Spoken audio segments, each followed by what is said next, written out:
はい、こんにちは、もちゃんです。今日もよろしくお願いします。今日は先週に引き続きフーコックのホテルをご紹介したいと思います。こちらですね。はい、リージェントさんをご紹介したいと思います。では早速、お部屋までとお部屋の中の様子をご覧いただきたいんですが、今日は、プールのお話とか結構、プールのお話はプールからビーチまで行ってみる動画とかがあるので、ぜひね後半も見ていただけたらと思います。はい、では早速お部屋までの様子とお部屋の中の様子ご覧ください。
はい、ではお部屋をご紹介したいと思います。ここはちなみになんですけど、扉に入ったんですが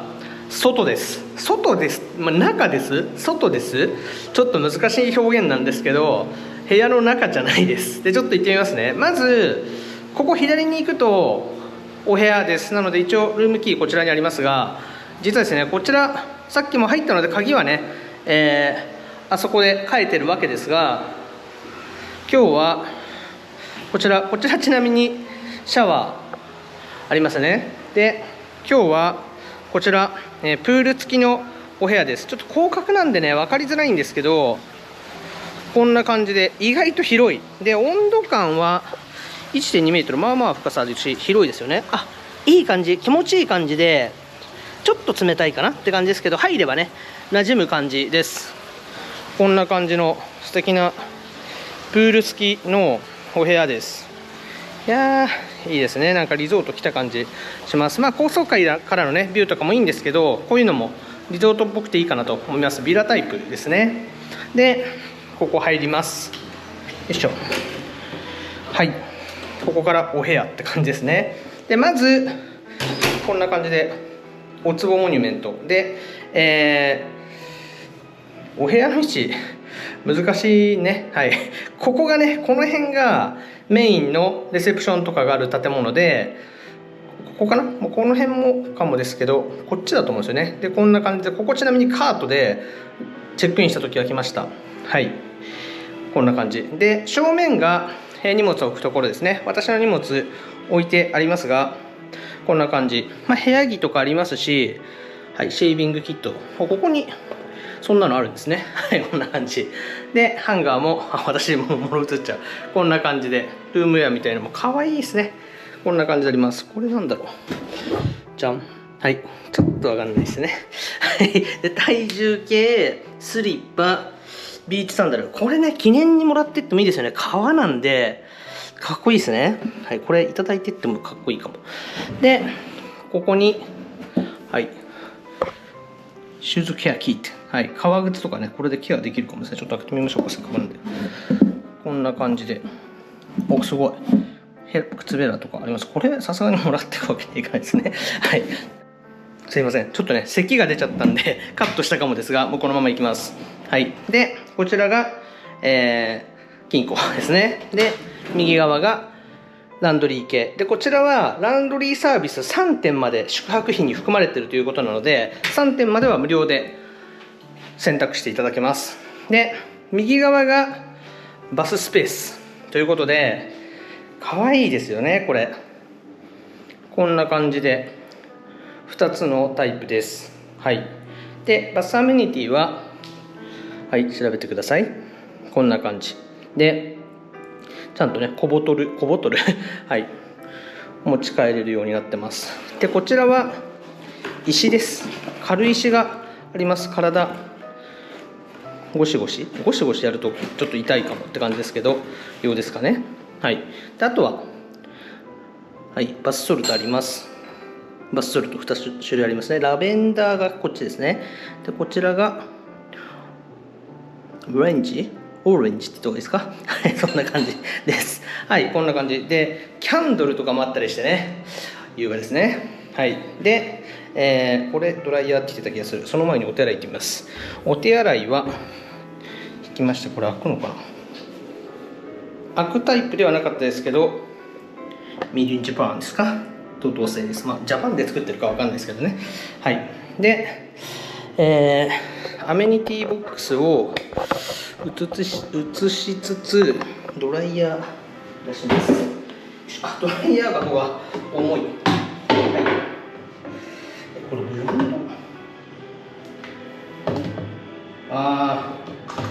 ド、なるほど。ちょっと手で持った方がいいかな。難しいな。ち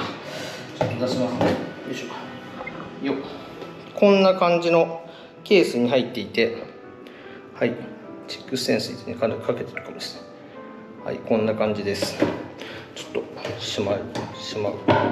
いしょ。はい、しまいます。ちょっとしっかり閉じてないですけど、後ほどやります。はい、で、アメニティボックス、こんな感じで入っております。で、こちらですね、こちら外が、よいしょ、外にシャワーブースあります。はい。まあね、おしゃれですね。ちょっとね、虫とかいるの入っちゃうんで、閉じます。はい。で、ちょっと私映っちゃいますが、こちら、まあ女性ね、ここで座って化粧とかもできるかもですが、これは同じかな。よっ。はい、ということで、アメニティボックスあります。で、右側に、こちらね、中用のシャワーブースあります。こんな感じ。まあ、高級感ってね、石でね、いかにもって感じでおしゃれでいいかなと思います。まあ、ボトルのとこにある間接照明もおしゃれですよね。はい。で、こちらがベッドルームですね。で、ちょっと、こちら、テレビの音がするので切りましょうか。よいしょ。 LG、 はい、 LG さんのミュート、はい、音消しました。こんな感じですね。で、アート系のね本があったり、キャンドルがあったり、おしゃれですね。開くのかな、開かないかな。開きました。こちら USB とコンセントあります、通常の。はい。で、お部屋はこんな感じ。なんか慌ただしくて申し訳ないですが、本がね置いてあったり、リージェントブックある。こちらにリージェント本あるので、いやちょっとねまた後で見たいなと思います。で、ベッドサイドは USB があります。こちらねまだできて間もないホテルなので、この辺はいいですね。 USB あると海外に来てもね安心かなと思いますので、お部屋はこんな感じで、いや上品でね、外の緑も美しく映えていいですよね。はい。で、ウェルカムアメニティこんな感じで、ワインがねボトルで置いてあったりしますが、でスイーツもねもう本気タルトですよね。チョコ、マンゴーかな、でいちごですね。でスイーツじゃない、果物マリですね。はい、こんな感じです。でミニバーこちらあるんですが、ミニバーはこちらなんと、含まれておりますので、宿泊費に含まれているので、これね開けるのちょっと難易度高いんですけど、よいしょ、ここにアールグレイとかの紅茶が入ってます。全てはね開けないんですけど、はい、こんな感じで、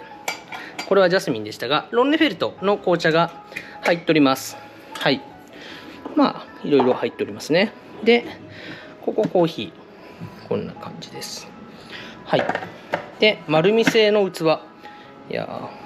こんな感じで、こちらのおやつも料金に含まれております。いや素晴らしいですね。でよいしょよ、ドリンクもビールとかも含めて全てオールインでございます。なので含まれております。オールインだけだとクルーシブの方入れろよって話ですけど、はい、コーラとかもね、ジュースとかビールとかも宿泊費に含まれてる。いやいいですよね。よいしょ。はい、ということでお部屋はベッドルームこんな形です。で先ほどのプールにここから出れるので、よいしょ、こんな感じで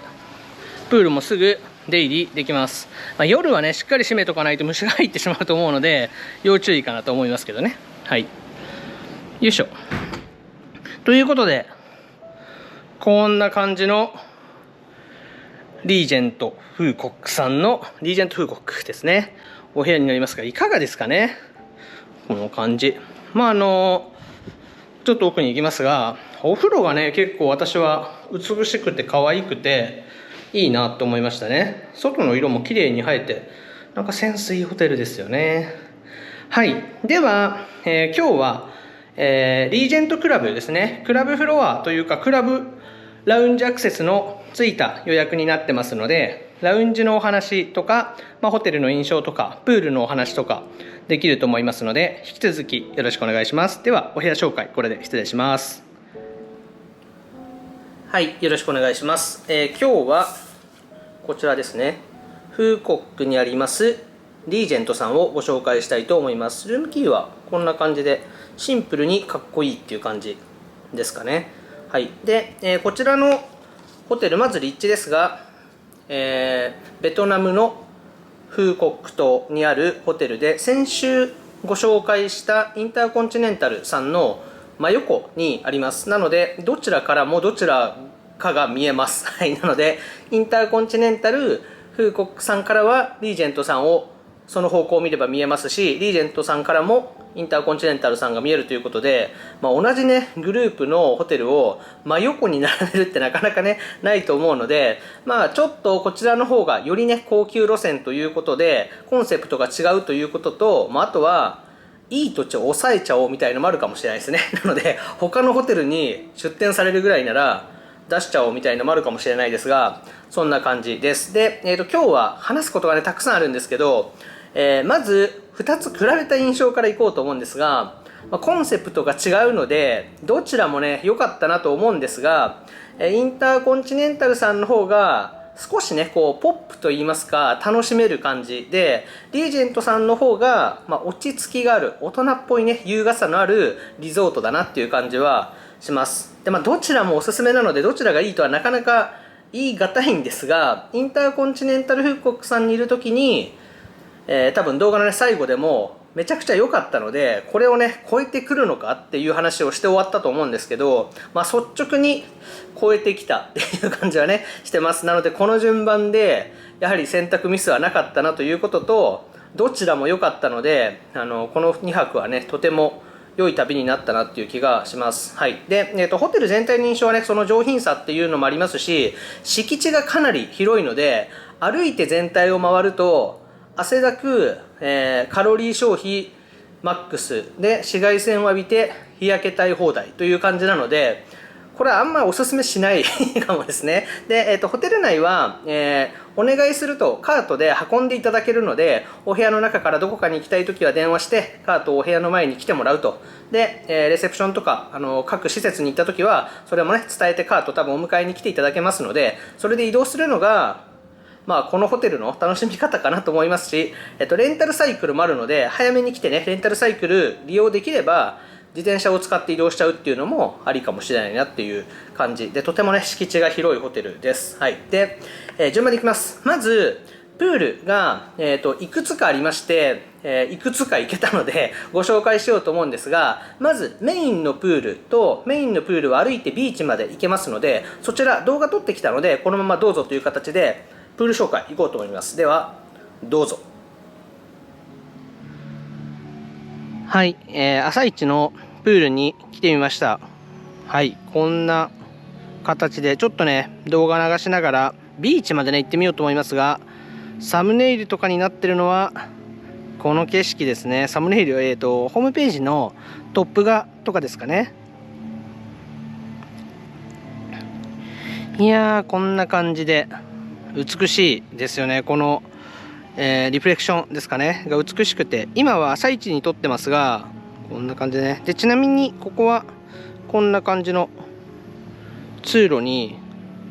なってます。こんな感じですね。もう一度こちら映していきたいと思いますが、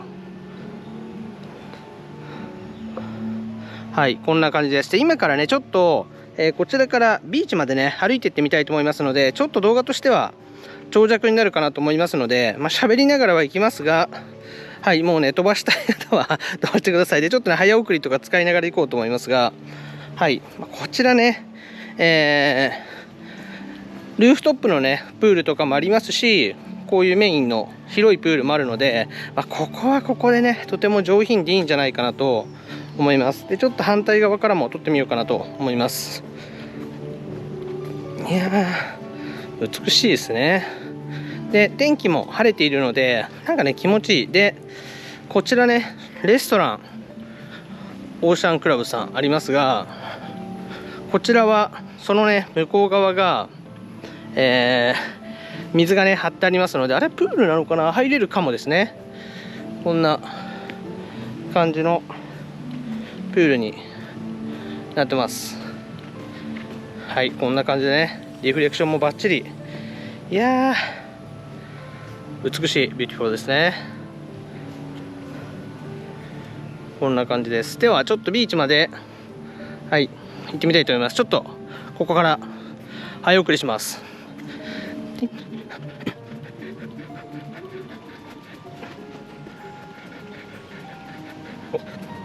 はい、ここからちょっとねレストランのプールが横からね入れるんで行ってみたいと思います。よいしょ。こんな感じでもここね、その向こうはビーチなので、いやいいですよね。これどういう、ここねプールですね。なので今はねちょっと時間的に閉じてますが、こんな感じのレストランからね、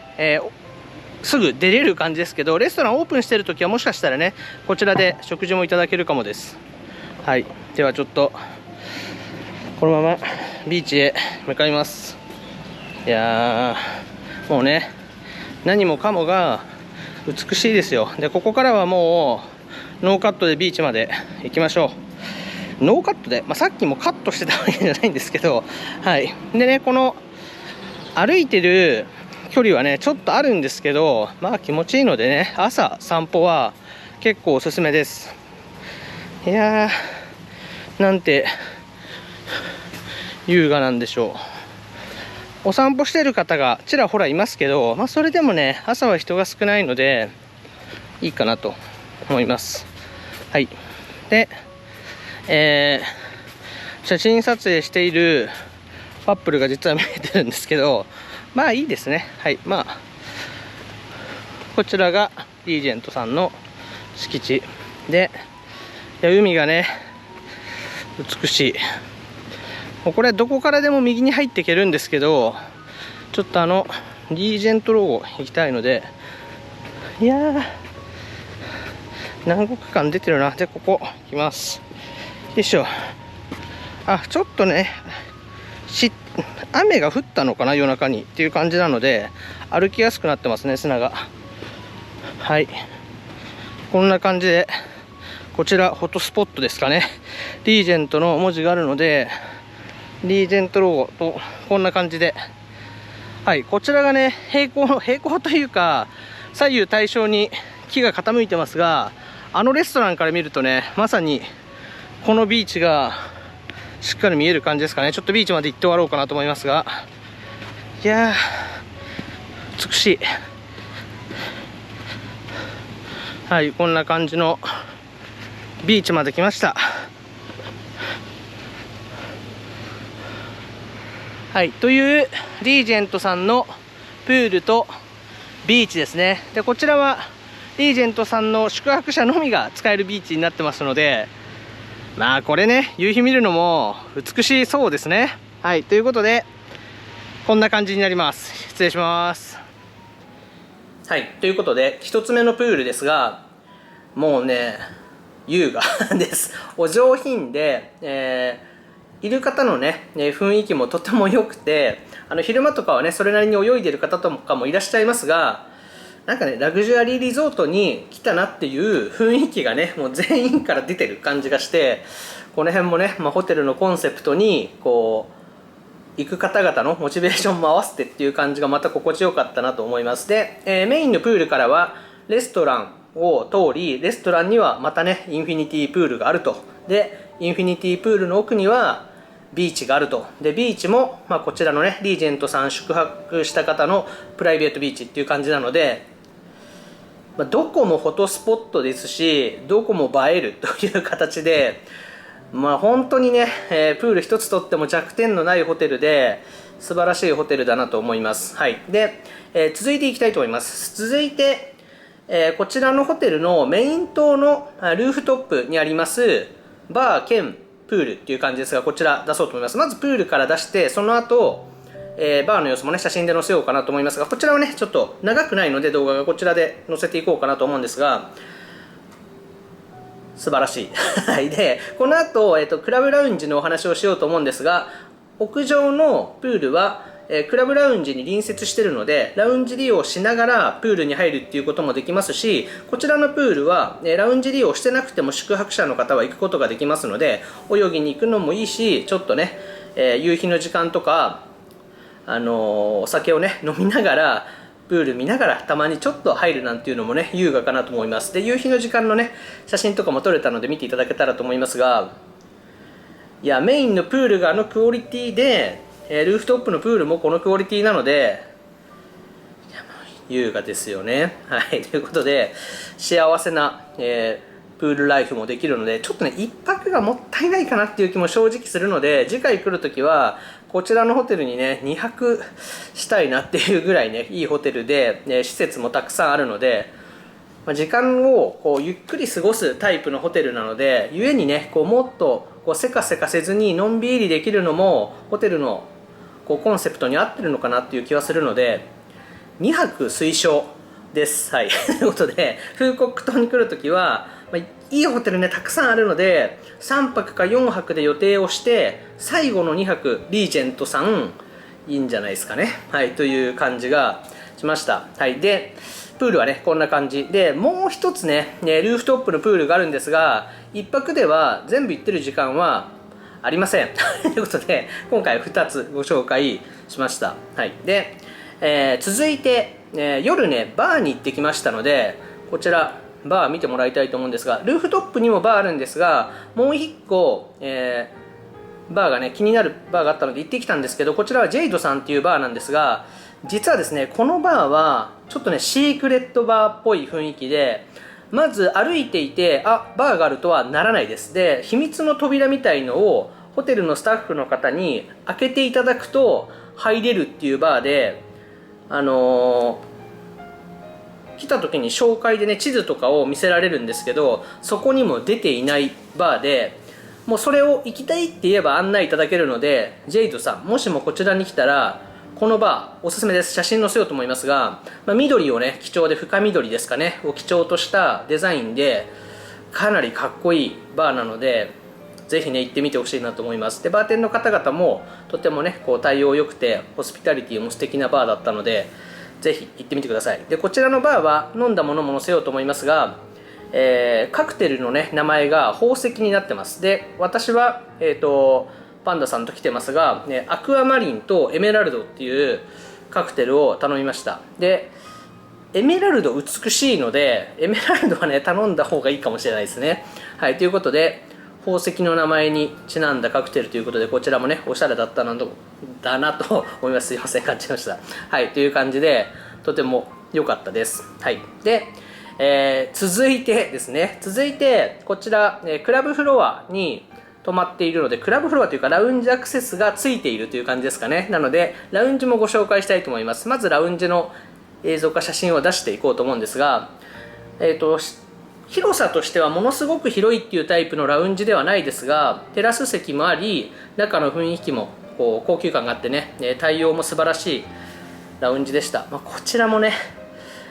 来るならつけた方が良さそうな気はするんですけど、お部屋のねミニバーが宿泊費に含まれているので、ラウンジをつけてしまうとミニバーのもの全く飲まないっていうのが今回発覚したので、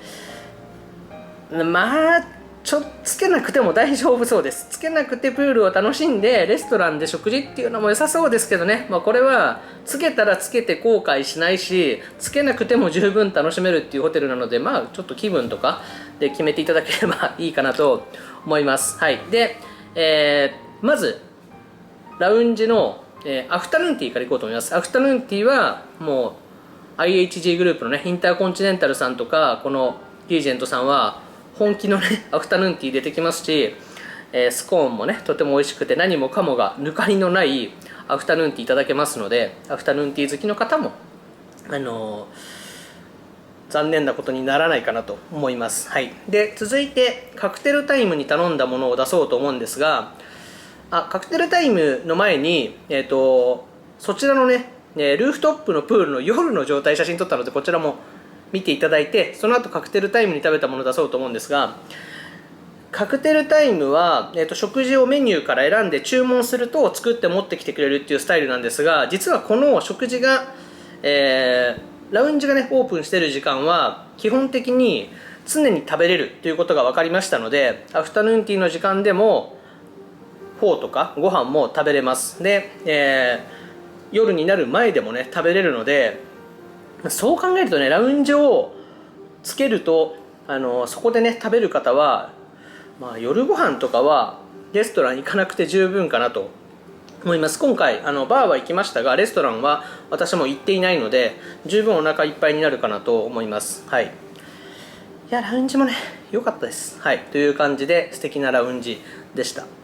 で、続いて朝食ですね。で、朝食は、朝食会場の様子撮れたかな、撮れてたらね、夜撮れたかもなので写真を載せようと思います。で、食事で並んでるもの、写真撮れたものは載せていこうと思うんですが、メニューもかなり多く、とても美味しい。で、メインディッシュとかは、席でね、注文することもできるので、私が撮ったもの最後に載せるかと思うんですけど、ステーキとかも頼めて、その他、たくさんメニューがあったので全部頼んでたら大変なことになりそうですけど、はいということで朝食もね美味しかったです。で、朝食は紅茶がねジンだったので、私はジンのアールグレイが好きなのでこちらもいただきましたが、お部屋はロンレフェルトなんですけどレストランはジンっていうのもなんかちょっとね珍しいというかこだわりを感じていいかなと思いましたね。なかなかねこう違うケースって少ないような気がするんですけど、はいということでそこもねちょっと面白かったなっていうところです。はい、そんな感じですかね。はい、で、総じた印象は素晴らしかったので、また来たいなっていう感じがしてます。で、お部屋もいくつかタイプがあるので、今回、ビラタイプでプールがついてるお部屋でしたが、眺望がいいとか海が見えるとか、もしくはちょっと高層階でホテル全体が見えるとかっていうお部屋のタイプもあるので、こちらはね価格とか好みと相談してサイトを見て来ていただくのがいいかなと思いますが、一応全室スイート仕様のホテルということなので、多分ねどの部屋でも後悔することはないんじゃないかなと思いますけど、どうですかね。ちょっとまたね、次回はね違うお部屋も泊まってみたいなと思いますので、次回来ることがあったらそんなねレビューもできたらいいなと思います。はいという感じですかね。はい一通り話したかな。はいで、施設のねこう建物の雰囲気とかは私の印象は結構こう日本だとアマンさんみたいな感じがして、廊下の敷地の広さの使い方とか木を使ったデザインとか高級感とか、その間接照明とか光の入れ方とか、もしくは外の光の入り方とかがアマンっぽいって思いましたね。でホスピタリティは全体的になんかこう柔らかいというか優しいホスピタリティという感じで、もちろんねラグジュアリーホテルにふさわしいホスピタリティなんですけど、どこかねこう話しやすさとか、コミュニケーションの取りやすさを感じるスタッフの方々だったなっていう気がするので、その辺もとても気持ちの良いホテルだったなっていう気がします。はいということで、2日間にわたってフーコックのねホテルをご紹介しましたが、もうね率直にフーコックかなりいい感じがしましたので、来ていただける方がいたらね、一人で来るかはちょっと分かんないんですけど、裁縫したい場所がねまたできたなっていう感じがするので、はい私とねパンダさんの選択にミスはなかったなっていう感じがするので、はいということでまたね、そういうホテルの質問とかもしていただけたらお答えできたらなと思いますので、どんどんコンタクトいただければなと思います。はいということで今日はフーコック島にありますベトナムですね、リージェントさんをご紹介しました。ぜひね皆さんも来てみてください。はいではまたよろしくお願いします。失礼します。